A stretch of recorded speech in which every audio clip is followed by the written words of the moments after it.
은혜와 진리가 충만하신 거룩하신 주 하나님, 주님의 크신 사랑과 은혜에 감사드립니다.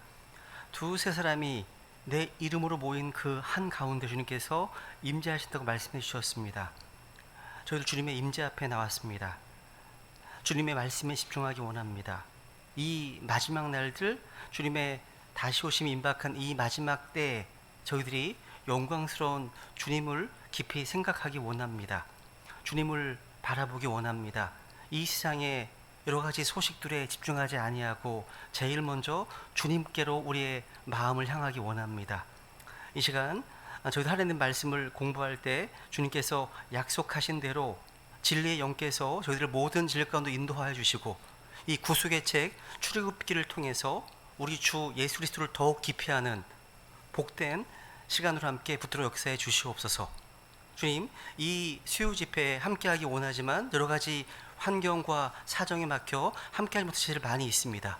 그들이 어디에 있든지 간에 그들의 마음이 하나님께로, 하나님의 말씀으로 향할 수 있도록 붙들어 주시고, 주님, 각각의 처소에서 이 말씀을 듣는 지체들 성령님께서 함께 역사해 주셔서 이 기록된 말씀을 깨닫는 복과 기쁨을 넘치도록 부어주시기를 간절히 간구드립니다.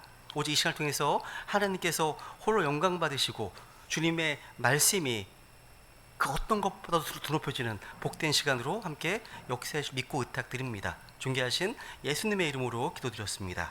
아멘. 예, 다 같이 출애굽기 1장 우리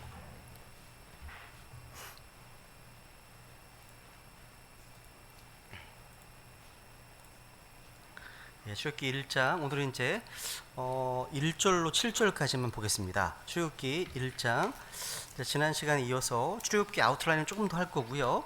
우선 1절부터 7절까지만 우선 같이 우리 하나님 말씀 받들어 있습니다. 출애굽기 1장 1절로 7절까지입니다.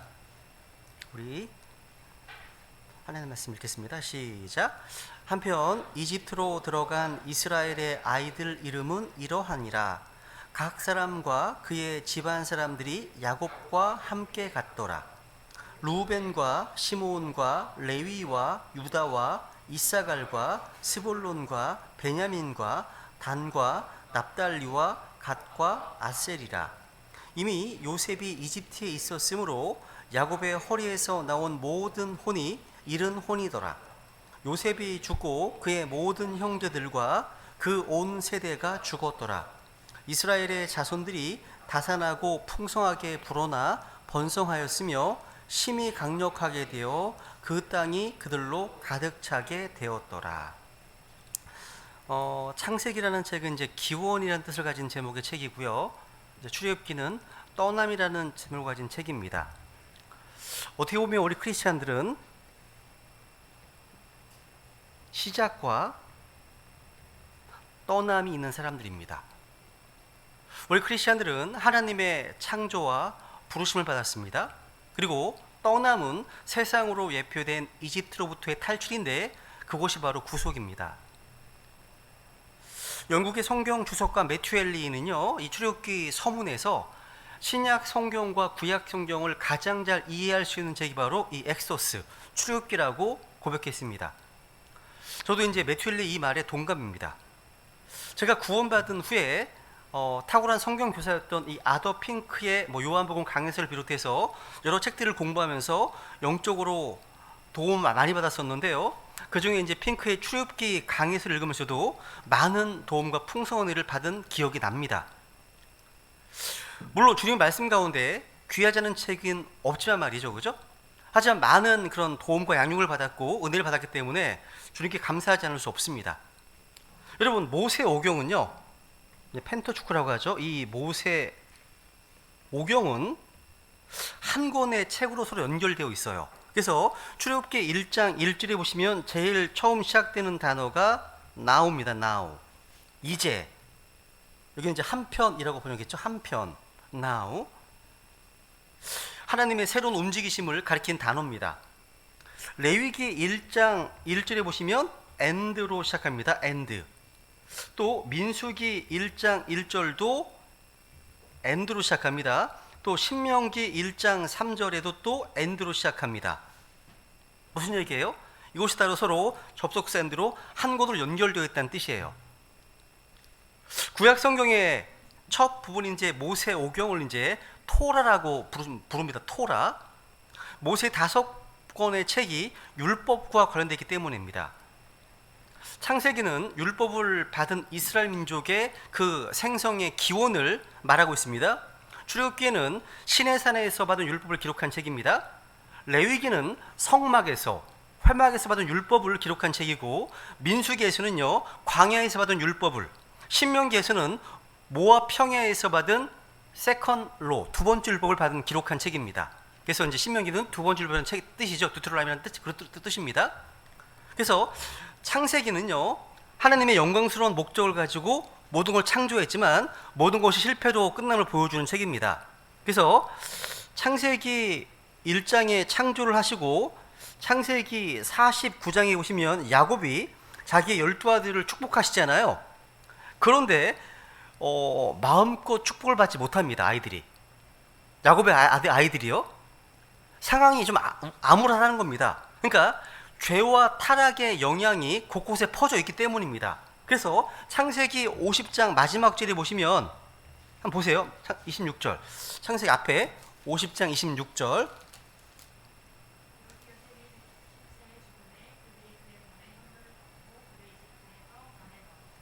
요셉이 110세에 죽습니다. 죽고 요셉의 몸을 이집트에서 관에 넣었어요. 그러니까 요셉이 죽고 이집트에서 그를 관에 넣었더라는 말로 끝났습니다. 그러니까 창세기는요 그 마지막이 죽음과 입관으로 끝납니다. 그러니까 창조로 시작했는데 죄로 말미암아 죽음과 입관으로 끝난다는 거죠. 근데 출애굽기는 now, 한편으로 이렇게 now 이 단어로 시작하고 있습니다. 바로 이 출애굽기는 하나님의 구속의 책을 말하고 있습니다. 구속의 책. 그래서 죄의 속박과 굴레로부터의 구속이죠.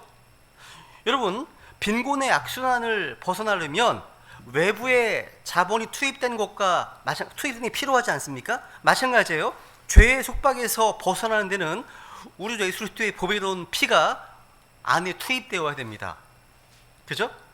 여러분, 구약의 책들 가운데 출애굽기는 6월절 어린 양의 피를 통한 하나님의 구속에 대해서 가장 구체적으로 설명하고 있습니다. 사람은 죄 가운데 타락으로 말미암아 모든 면에서 실패하고 죄 중에 빠져 노예가 되었지만 하나님의 구속은 그 죄에 노예된 상태에서 탈출하게 하는 능력임을 보여주는 겁니다. 여기 이제 1절부터 7절까지 다시 보세요. 출애굽기 1장. 여기 1절부터 7절까지 보시면 이제 출애굽기의 시작이요, 야곱의 가족이 이집트에 들어가는 사건부터 시작됩니다. 여기서 이제 성경의 난해 구절에 단골로 등장하는 문제가 등장해요. 그래서 오늘 본문에 보시면요, 야곱과 함께 이집트로 내려간 사람을 몇 명이라고 말씀하십니까? 5절에 보니까 70명의 혼, 이른 혼. 지금 70명이라고 말씀하고 있습니다. 그런데 사도행전 7장 14절에 보시면 확인하게 잡으시고, 사도행전 7장 14절에 보시면 75명으로 언급하고 있어요. 그래서 단골로 등장하면 성경의 모순이다, 오류다 할 때 등장합니다. 그래서 성경 난해 구절을 해석하는 그 책에 보시면 제일 먼저 나와, 이 책이 출애굽기 얘기할 때. 사도행전 7장 14절에 보시면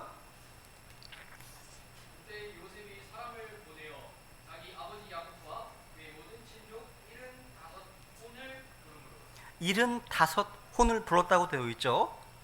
야, 요 내용을 좀 먼저 확인하려면 우선 창세기부터 가겠습니다. 창세기 46장,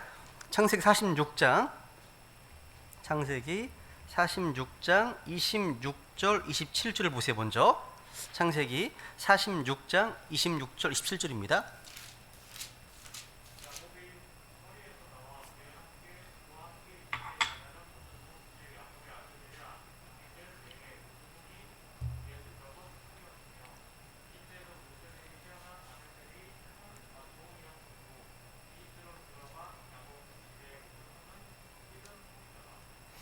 여기 숫자를 잘 주목해 보세요. 보시면 26절은 지금 66 66이라고 되어 있죠. 그죠? 66혼이 나옵니다. 66. 그리고 27절에 보면 지금 7절에 보면 야곱 집의 모든 혼은 70혼이라고 나옵니다. 그죠? 근데 여기에는 야곱의 26절에 보면 야곱의 아들들의 아내들 외를 잘 보세요. 야곱의 아들들의 아내들 외에 모든 혼이 66혼이었고요. 27절에 보면 이제 요셉에게 태어난 아들들이 둘이 있었습니다. 그러니까 66명에다가 지금 야곱을 포함하면 67명이 되죠. 그리고 이집트에는 요셉이 있습니다. 그리고 요셉이 낳은 두 아들이 있어요. 그러니까 70명 되는 거죠. 여기까지 이해하시겠죠? 이해하겠습니다. 그죠? 그러니까 그러니까 야곱을 포함해서 이집트에 이른 히브리 민족은 70명이 되는 건 맞습니다. 맞아요. 그러니까 66명의 야곱과 요셉과 므낫세와 에브라임 이렇게 포함되는 거죠. 그죠? 이것을 오늘 이제 출애굽기 1장 다시 보세요. 1장 5절에서나 신명기에서 증언한 것 같습니다. 신명기 10장 22절. 신명기 10장 22절.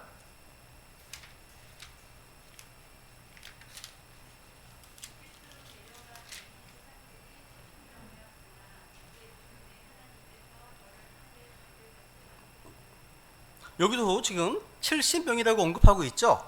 그죠? 그러면 신약에 와서 스데반은 왜 75명이라고 하는 걸까요? 이게 어려운 게 아니에요. 사람들이 성경을 너무 얼핏 봐서 문제입니다. 대충 봐서 문제인 거예요. 사도행전 7장은요, 그 말씀 자체에 답이 있어요. 뭐예요? 7장 다시 보세요. 7장 보시면 이게 난해 구절이 아닙니다. 이게 성경의 모순이 아니에요. 7장 14절에 보면 자기 아버지 야곱과 그의 모든 친족 75혼, 그의 모든 친족 밑줄, 그의 모든 친족 75혼입니다. 요셉은요, 야곱의 씨뿐만 아니라 친족 모두를 포함한 수를 언급하고 있어요. 그러니까 상세 46장 5절에 보시면 이집트로 내려온 사람들 가운데 여기에 계수되지 않은 아내들이 있었다는 뜻입니다. 그러니까 스데반은요, 야곱과 그의 씨들뿐만 아니라 아내들을 포함하고 있기 때문에 75명이라고 언급한 겁니다. 그러니까 성경에 모순이 있거나 오류가 있어서 그런 거 아니라는 사실이죠. 그죠? 친족 이란 말에 형광펜을 칠해 놓으세요. 모든 친족. 그죠? 그렇다면 여러분 다시 출애굽기 다시 보셔서 야곱의 씨들은 왜 이집트에 들어가게 되었습니까? 창세기 읽어보시면 아시겠지만 그 기원은 그들이 요셉을 미디안 족속의 상인들에게 판대해서 시작됩니다. 그러니까 미디안 상인들은 이 요셉을 다시 이집트 호위대장 보디발의 노예로 팔았죠. 그런데 요셉은 하나님의 은혜와 긍휼의 손길 아래에서 이집트 두 번째 치리자의 자리에 앉게 되었습니다. 그리고 그 당시 가나안 땅에 기근이 심했잖아요. 그래서 가나안에 있었던 야곱의 가족들은 이집트에 가지 않을 수가 없게 되었습니다. 요셉의 형들은요, 요셉을 시기하고 멸시해서 요셉의 꿈이 이루어지나 한번 보자고 하면서 이교도들의 손에 팔았지만 결국 그들이 한 일은요, 요셉의 꿈을 성취시키는 것이 되고 말았습니다. 요셉이요, 형들의 손에 팔려 이집트로 오게 되고 여러 가지 시련과 환경과 고난을 거쳐서 이집트의 치리자가 된 것이 야곱 온 가족이 이집트와 살게 된 이유가 되었다는 거죠. 그런데 이것은 다른 한편으로는요, 하나님의 뜻 아래에서 된 일입니다. 이 중요해요. 이것이 하나님의 뜻 아래에서 된 일이라는 거죠. 하나님께서는요, 자신의 뜻을 이루시기 위해서 어떤 일을 사용하실 것인지 우리는 알 길이 없어요. 하나님께서 아브라함과 그의 씨들에게 가나안 땅을 유업으로 주실 때는 그 후손들이 절대 그 땅에 살아야 되고 그 약속의 땅을 떠나서는 안 될 것 같았는데 하나님께서는요, 야곱에게 두려워하지 말고 이집트에 내려가라고 말씀하셨습니다. 창세기 46장에 보세요. 그리고 그들을 이집트에서 인도하여 내셔서 더 큰 민족을 이루겠다 하시면서 하나님께서도 야곱 너와 함께 하시겠다고 약속하셨습니다. 창세기 46장 3절 4절.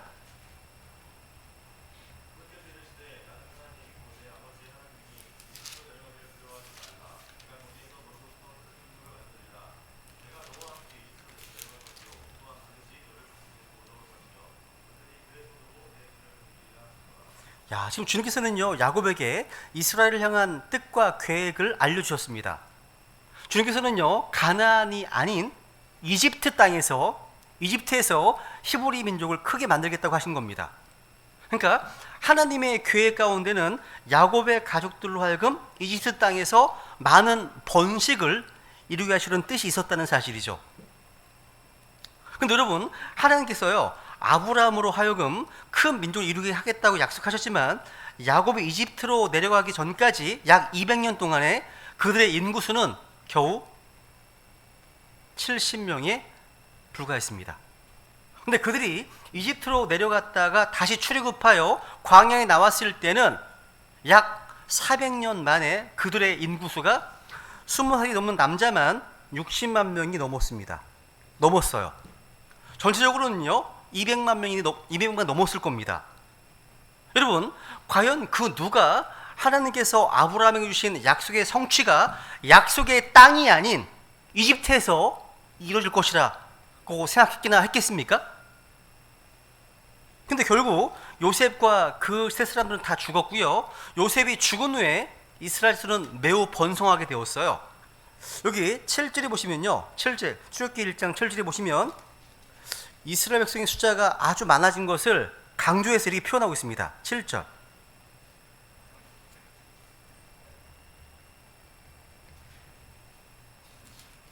출애굽기 1장 7절.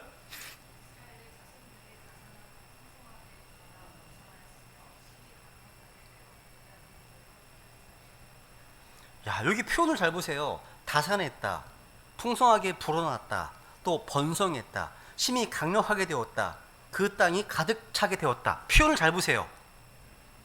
포커스가 여기 있습니다. 그죠?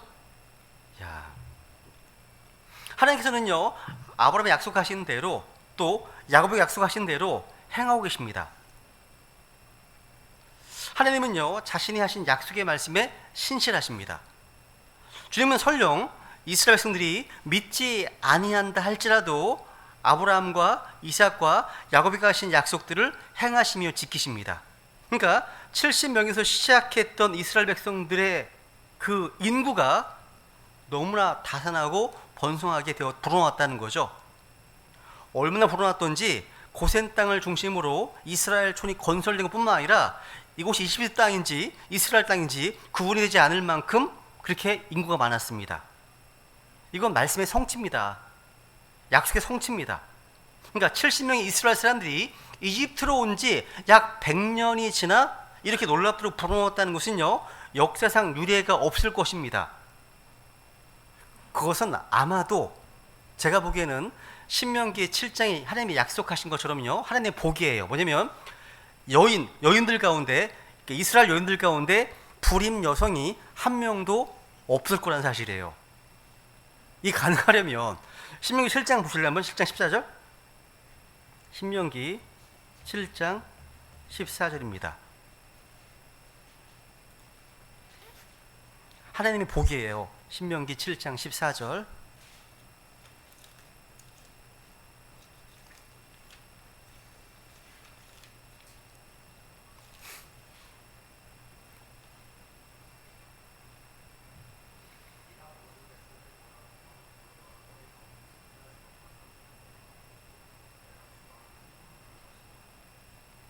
야, 너희 가운데 수태하지 못하는 남자나 여자가 없겠고 되었네요. 이게 하나님의 복입니다. 축복인 거예요. 그러니까 주님께서는 약속을 지키시는 신실하신 분이십니다. 이게 너무나 나에게 힘이 됩니다. 그죠? 약속을 지키시는 분이시라는 거죠. 그죠? 실제로 디모데 후서 2장 13절에 보시면 우리가 믿지 아니한다 할지라도 그분은 항상 신실하십니다. 그러니까 이런 말씀은 우리에게 오늘날 얼마나 큰 위로가 되는지 힘을 주는지 모릅니다. 그죠?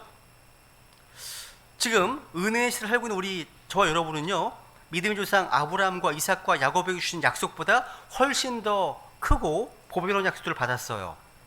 그죠? 그래서 베드로후서 1장 4절에 보면요 지극히 크고 보배로운 약속들을 우리에게 주사 말씀하십니다.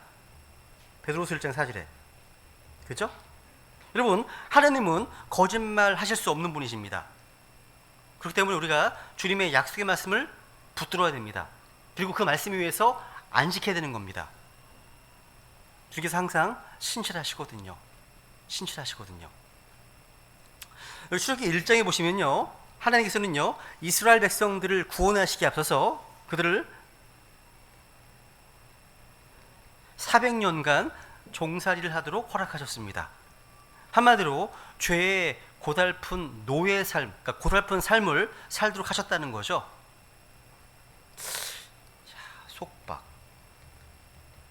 또 노예의 삶, 이렇게 오랜 기간 동안 하나님께서 속박과 노예 가운데 살기 허락하신 이유가 뭘까요? 그것은 자유의 소중함을, 또 해방의 기쁨과 감격을 깨닫게 하시기 위해서. 여러분, 갈라디아서 5장 1절에 말씀하시죠? 유명한 말씀 있습니다. 그리스도인의 자유의 헌장. 읽어볼까요? 갈라디아서 5장 1절. 갈라디아서 5장 1절.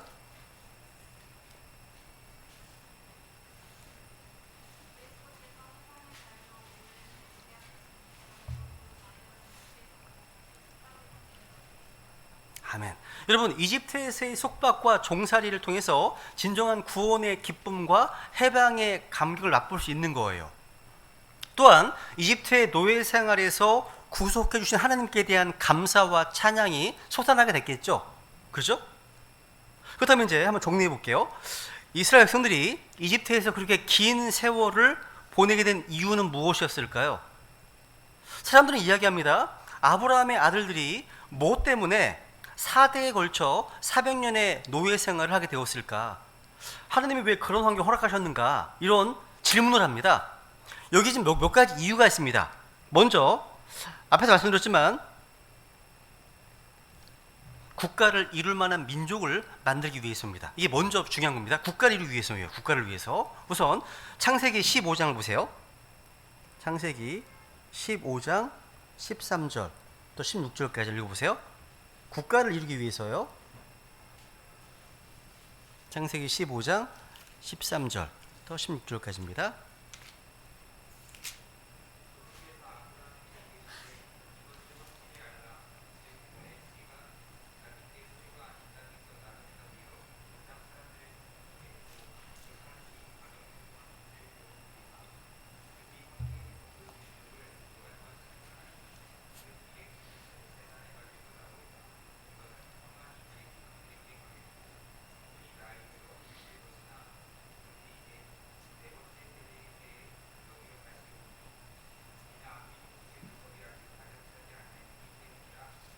아주 중요한 예언의 말씀입니다. 하나님은 아브라함과 그의 씨에게 약속의 땅 가나안을 주시기로 하셨습니다. 근데 가나안에 이미 살고 있었던 아모리 족속의 불법이 충만하지 않아서 심판하실 수가 없었습니다. 그들의 죄악과 불법이 충만해지면 그들을 심판하고 그 땅에 쫓아내서 이스라엘에게 그 땅을 주실 거란 사실이죠.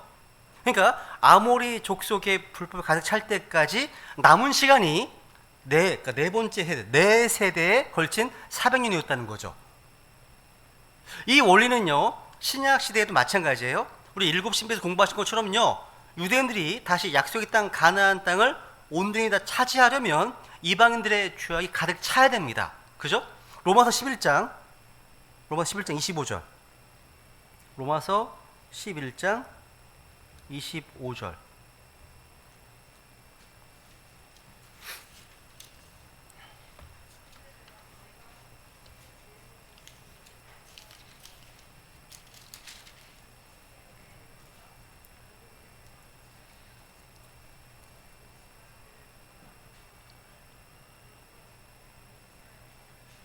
야, 중요하죠? 중요한 신비입니다. 이방인들의 충만함이 들어올 때까지, 충만한 수가 아닙니다. 충만함이 들어올 때까지 일부가 눈모는 일이 일어났다. 여러분, 이방인들의 죄악이 충만할 때까지는 이스라엘은 회복되지 않습니다. 앞으로 얼마나 시간이 남았는지 모르지만 저 개인적으로는요, 이방인들의 죄악이 거의 다 찼다고 생각합니다. 바울은 분명히요, 이방인들의 충만함이 들어올 때까지라고 말하고 있죠. 이것은요, 우리 개인에게도 적용할 수 있어요. 하나님은 우리를 징계하실 때요, 하나님은 참고 기다리셨다가 이것 봐라 계속 그러네. 그러니까 그 죄가 차고 또 차고 차면 그때 엄하게 징계하십니다. 그러니까 미리 꼬리를 내리고 엎드려야 돼요. 하느님 앞에 자백해야 되겠죠, 그죠? 그게 지혜로운 겁니다.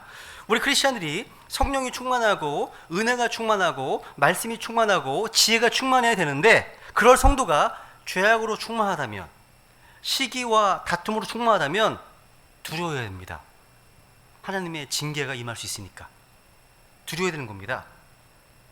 그러니까 하나님께서요, 이스라엘을요 400년 동안 이집트 땅에 노예 생활을 하게 하신 것은요, 국가를 이룰 만한 민족을 만드시기 위함이었다는 거죠.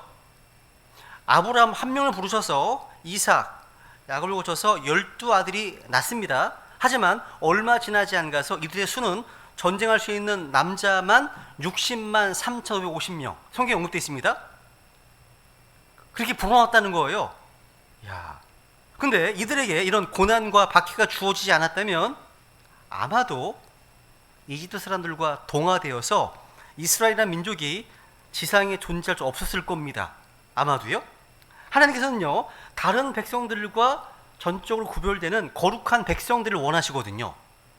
근데 너무 편해. 그럼 얘가 이집트 사람인지 이스라엘 사람인지 구분이 안 가는 거죠. 그죠? 지금도 마찬가지예요. 주님께서는 구원받은 성도들을요, 세상 사람들과는 전적으로 구별되는 거룩한 백성으로 삼으시기 위해서 고난과 어려움과 환난을 허락하십니다. 하나님께서는요, 언약대로 이스라엘 백성들에게 약속의 땅을 주시고 그들을 번성케 하시기 위해서 이런 과정이 필요했다는 거죠. 이것을 신약적으로 적용하면 사도행전 14장 22절입니다. 사도행전 14장 22절. 아주 유명한 구절이죠. 우리가 반드시 기억해야 됩니다. 반드시. 사도행전 14장 22절.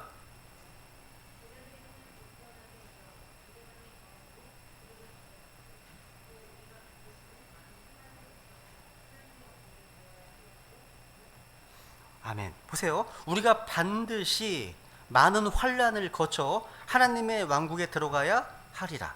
반드시, must. 반드시입니다. 그러니까 하나님께서요, 구원과 더불어서 우리에게 주신 한 가지가 있는데, 그것은 바로 고난입니다. 고난이에요. 환난입니다. 특히 이제 성도들이 특히 간과하는 것 중에 하나가 이거예요.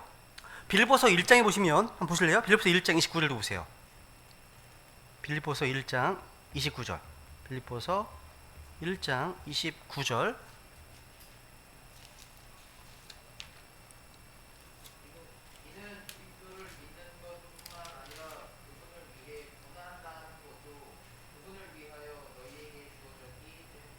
와, 기록된 말씀 그대로입니다. 주께서는요, 믿음뿐만 아니라 고난도 주셨어요. 고난 주셨습니다. 우리가 크리스찬이라면요, 하나님께서 구원만 하시고 우리는 구원만 달랑 받고 고난을 거부할 수 없어요. 우리가 주님께로부터 받은 고난은요, 선택이 아니에요. 고난은 우리가 선별적으로 선택할 수 있는 옵션이 아니라는 거죠. 그 성경은 우리가 반드시 많은 환난을 거쳐 하나님의 왕국에 들어가야 한다 말씀하고 있습니다. 반드시 많은 환난을 거쳐서입니다. 그래서 디모데후서 1장 8절도 마찬가지예요. 이거 읽고 넘어갈게요. 디모데후서 1장 8절. 우리 예방주사 맞아야 돼요. 예수님 믿으면 복받고 잘 되는 거 이런 거 참보다는요, 항상 문제가 꼬이고 어려움과 고난이 있다는 거죠. 고달픈 겁니다. 이 땅에서 우리가 쉴 수 있는 게 아닙니다. 디모데후서 1장 8절.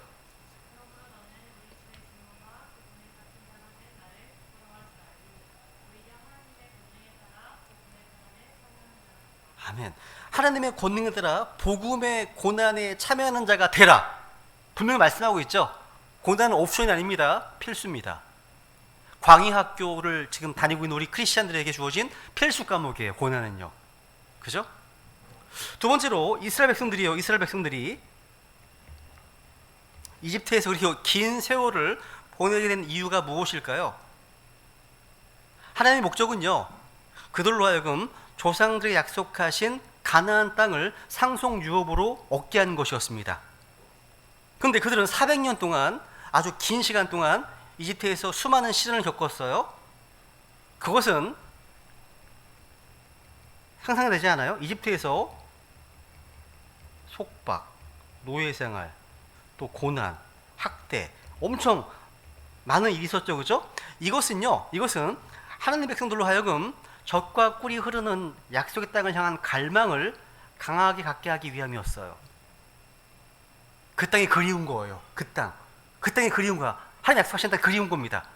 여러분, 정상적인 크리스찬이라면요, 이 악하고 음란한 세상, 타락한 세상 가운데 살면 살수록 하늘을 더 바라보게 된다는 사실이에요.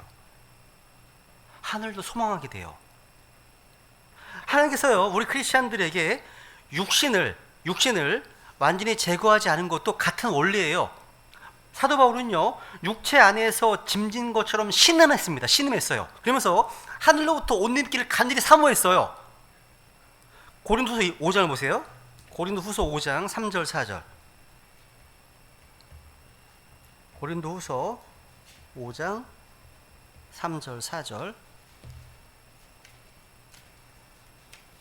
우리가 옷 입고 있으면 벌거벗은 채 드러나지 아니하니라. 이 장막 안에 있는 우리가 짐을 진 채 신앙하는 것은 우리가 벗으려 함이 아니요 입으려 함이니 이것은 죽을 것이 생명에게 삼켜지게 하려 함이라. 아멘. 여기 보세요. 우리가 지금 이 장막 안에 있는 우리가 짐을 신음하고 있잖아요. 그죠? 그러면서 우리가 옷 입고 있으면 벌거벗은 채 드러나지 아니한다. 그리고 2절에 보시면 우리의 집으로, 하늘로부터 오는 우리의 집으로 옷 입기를 간절히 원한다 되어 있죠. 여러분, 하늘에요, 영원한 집이 있다는 것을 아는 사람들은 그것을 간절히 원하고 바라게 됩니다. 누구나 가장 좋은 것을 알면 갈망하게 됩니다. 갈망하게 돼요. 모를 때는 무관심하다가요, 알면 갖고 싶어집니다. 바라게 됩니다. 사모하게 되는 거죠. 여러분, 우리 육신에 약함이 있습니다. 질병이 있습니다. 노화가 있습니다. 늙음이 있습니다. 이런 가운데 있기 때문에 여기서 장막에서 신음하고 있는 거예요. 우리는요, 신음만 할 수 없습니다. 이 몸은요, 어떻게 보면 혼의 감옥과도 같아요. 아주 짜증납니다. 힘듭니다. 이 몸이 지긋지긋해요. 그렇지 않습니까, 여러분요? 질병은요, 몸을 결박하는 죄인과 같아요. 질병은요. 여러분, 건강한 사람이라도요, 몸의 약함과 어떤 질병과 노화와 죽음을 피할 수가 없습니다. 그래서 구원받은 혼은요, 로마서 7장에서 바울이 고백하지 않습니까? 이 사망의 몸에서, 이 죄의 몸에서 누가 나를 구출하랴, 부르짖고 있지 않습니까? 그죠? 육신이 있기 때문에 우리는 위에 있는 것들에 애착을 두는 겁니다. 위에 있는 것들에. 하늘에 무엇이 있거든요? 무엇이 있습니까? 하늘에요? 영원한 집이 있거든요. 새로운 몸이 있어. 하늘에 새로운 몸이 있습니다. 새로운 몸, 영의 수몸이 있다는 거죠. 또 우리가 받을 상급과 유업의 보상이 있습니다. 그러니까 하늘에는 모든 좋은 선물과 영적인 복이 있어요. 영이 거듭나고 혼이 구원받은 성도들에게 남아있는 것, 뭘 간절히 바랄까요? 간절히 바라는 것 중 한 가지가 뭐냐면 이겁니다. 여러분 다 원하시지 않으세요? 몸의 구속을 원합니다. 그러니까 성도들이 간절히 바라는 것은 바로 우리 주님과 같게 되는 거예요. 그분의 형상과 같이 되는 것입니다. 그렇죠?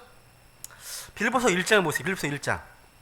빌립보서 1장 22절 23절. 빌립보서 1장 22절 23절.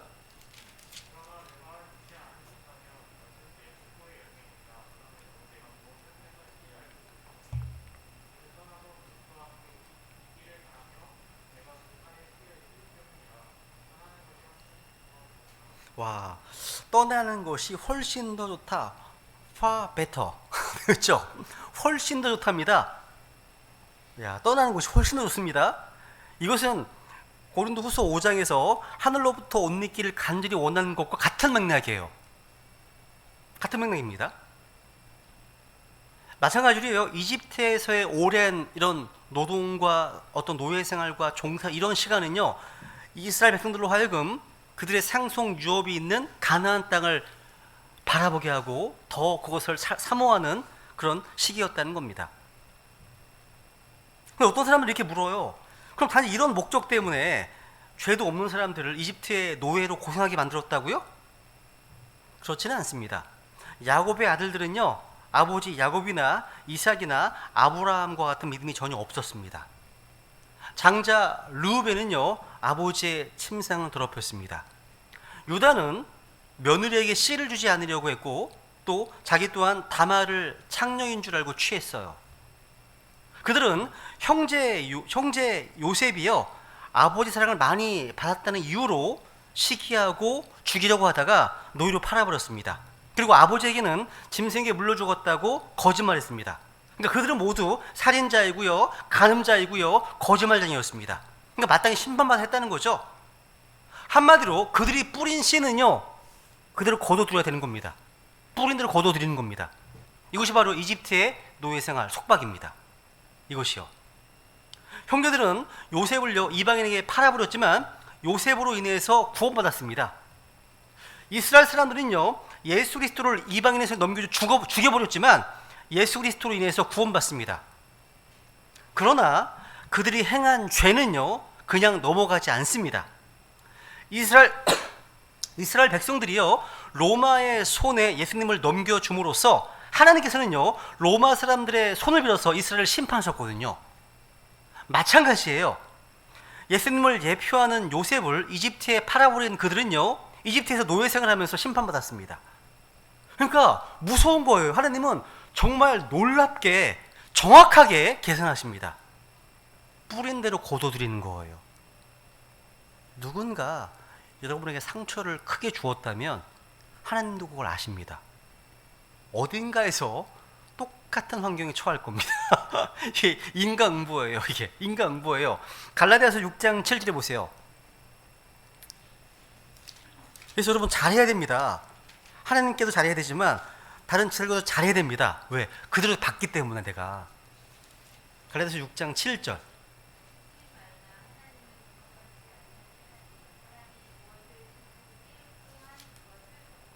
아멘. 사람이 무엇을 심든지 또한 그것을 거두리라 말씀하시네요. 우리는 역사를 통해서 신약 성경, 구약 성경을 통틀어서요, 뿌린 대로 거두는 하나님의 법칙을 생생하게 볼 수 있습니다. 뿌린 대로 거둡니다. 맞아요. 출애굽기 1장 다시 보세요. 출애굽기 1장 1절. 여기서 중요한 하나의 또 중요한 메시지가 하나 있습니다. 출애굽기 1장 1절에 보시면, 한편 이집트로 들어간 이스라엘의 아들들 이름은 이러하니라 하면서 각 사람과 그의 집안 사람들이 야곱과 함께 갔더라. 밑줄, 야곱이란 말이 밑줄, 야곱과 함께 갔답니다. 야곱과 함께 갔습니다. 그러니까 야곱의 온 가족이 속박의 땅으로 들어갔습니다. 하나님께서 새롭게 지어주신 이름 이스라엘이 아니라 육신의 이름 야곱이 쓰였어요. 이 중요한 포인트입니다. 그러니까 지금 아버지 이스라엘이 아니라 아버지 야곱과 함께 속박의 땅으로 들어갔습니다.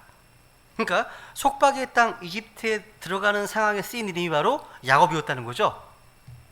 이게 왜 중요하냐면 예를 하나 들어볼게요. 베드로전서 1장 1절 보세요. 베드로전서 1장 1절하고 베드로후서 1장 1절을 비교하겠습니다. 이게 이름 하나가 다 중요합니다. 베드로전서 1장 1절.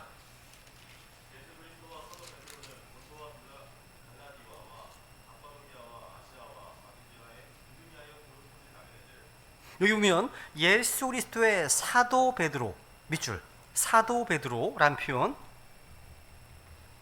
그죠?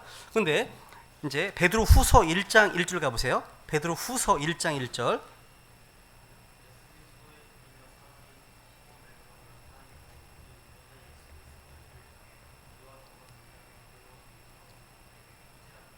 여기는 예수 그리스도의 종이며 사도인 시몬 베드로.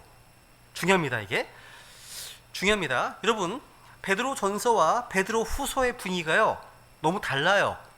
베드로서 전서 1장 1절은요 사도 베드로 시작하고 있습니다. 근데 베드로 전서에서 베드로 후서까지의 그 기간은요 차이가 한 5년 정도 차이 나요. 5년 후에 베드로후서가 기록되었습니다. 근데 베드로후서에 와서는 예수 그리스도의 종이며 사도인 시몬 베드로는 이렇게 돼 있어요. 그러니까 통독을 해보면요, 분위기가 사뭇 다름을 느끼게 돼요. 그러니까 5년이라는 세월이 흐른 만큼 베드로의 영적 성장과 성숙을 보게 됩니다. 베드로는요, 예수 그리스도의 사도란 지위보다 예수 그리스도의 종이라는 신분을 앞세우고 있어요. 그리고 주님께서 지어주신 이름 베드로보다 먼저 시몬이라는 이름을 먼저 쓰고 있습니다. 이것은 이방인의 사도였던 바울에게도 볼 수 있죠. 사도 바울로 시작한 편지를 보면요, 우선 볼게요. 고린도후서 11장 5절을 보세요. 또 12장 11절도 보세요. 고린도후서 11장 5절.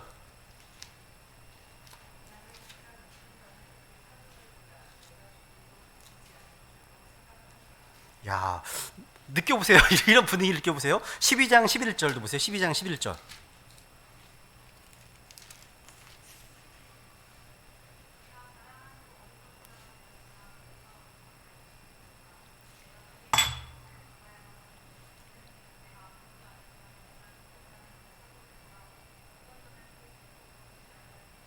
와, 바울이 얘기합니다. 가장 으뜸 가는 사도들보다 어떤 점에서도 결국 뒤지지 않는다라고 고백합니다. 그죠?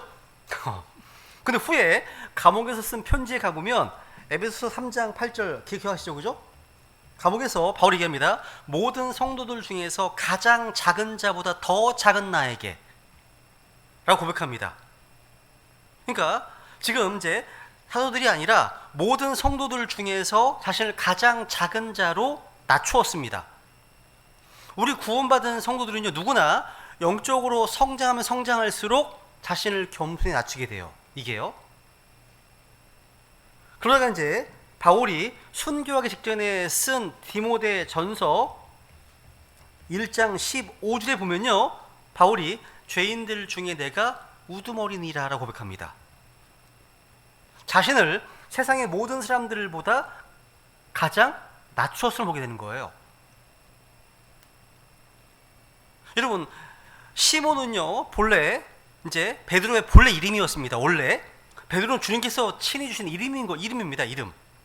야, 여러분, 그 사이몬, 이 시몬의 뜻은요, 아까 찬양 불렀잖아요. 모래, 이 샌드란 뜻이에요. 모래란 뜻입니다. 근데 베드로는 피터라는 이름이 무슨 뜻이냐면 에이스톤, 하나의 돌이라는 뜻입니다. 돌. 그러니까 베드로가, 시몬이요, 예수님을 참으로 안 순간부터 그는 스톤, 돌이 된 거예요. 예전에는 모래처럼요, 흔들리는 인생이었는데 구원받고 나니까 이제 견고한 돌이 됐습니다.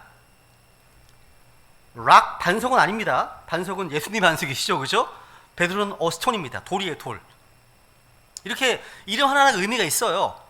창세기에 보시면 야곱은요, 죄인이었고 사기꾼이었고요, 속이는 자로 나오고 더러운 자의 모습으로 나옵니다. 그러니까 야곱이라는 이름은요, 뒷 발꿈치를 잡는 이라는 뜻으로 아주 수치스러운 이름이에요. 이름이 별로 안 좋습니다. 야곱이요. 야곱은 지금까지 그런 삶을 살아왔고요, 그 이름이 그의 삶 자체였다는 거죠. 그런데 창세기 32장에 보면 하나님께서 야곱의 이름을 이스라엘로 바꿔주십니다. 이스라엘은 하나님의 통치자라는 뜻이죠. 그죠? 그래서 야곱에서 이스라엘로 바꿔주세요. 그런데 제가 흥미로운 게 하나 있어요. 뭐냐면 성경에는요, 이름이 바뀌잖아요? 그러면 그 전의 이름을 사용하지 않아요. 그러니까 아브라함이 된 후에 아브라함이 된 이후에는요, 그 전의 이름 뭐예요? 아브람. 그러니까 아브라 이름은 사용되지 않았습니다. 또 사라가 된 이후에는요, 그 전의 이름 사레, 이런 이름은 쓰이지 않았습니다. 또 바울이 된 후에 그 전 이름이 뭡니까? 사울. 이 이름은 사용되지 않았습니다. 그런데 야곱은요, 이스라엘로 바뀐 후에도 여전히 성경에서 야곱의 이름이 자주 사용됩니다. 이 뭘 얘기를 합니까? 바뀐 이름이 아닌 옛 이름이죠. 이것은 야곱은 육신적인 상태, 옛 사람의 이름이에요. 그러니까 두 본성을 보여주는 거예요. 그러니까 야곱의 이름이 쓰일 때는요, 별로 안 좋아요. 문맥상에 믿지 않는 불신과 육신과 거짓의 삶을 사는 사람으로 등장합니다. 이스라엘은요, 변화된 사람, 주님을 따르는 사람의 이름이에요. 달라요, 문맥이요.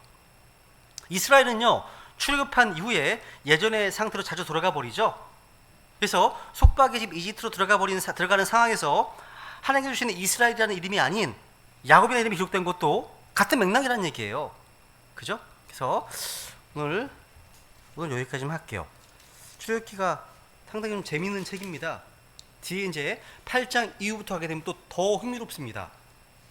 그래서 오늘 여기까지 하고요. 예, 여기까지 하겠습니다. 오늘 주신 말씀을 가지고 주님께 좀 기도하시면서 각자 기도 제목을 가지고 기도와 중에 형제님 자매 나누어서 기도하겠습니다.